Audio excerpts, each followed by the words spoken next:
Does your work define you? Or do you define your work?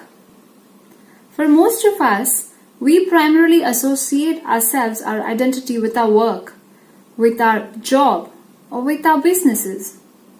Work is a source of income for us. For some, work is a source of self-esteem. For some, their work and their designation is pride, is their status. Most of the time, your work influences the type of person you become. Maximum number of your waking up hours are spent in doing work.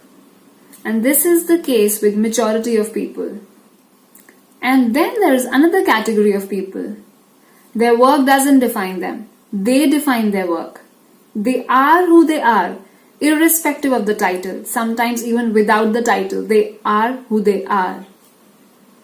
They are the true leaders of their life. For me, I feel they are real definition of leaders of their life. So my question to you today is, what does your work mean for you?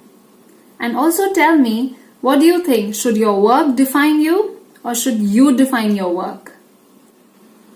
This is Life Leadership Movement, inspiring each one of you to take the charge of your life and be the leader of your life.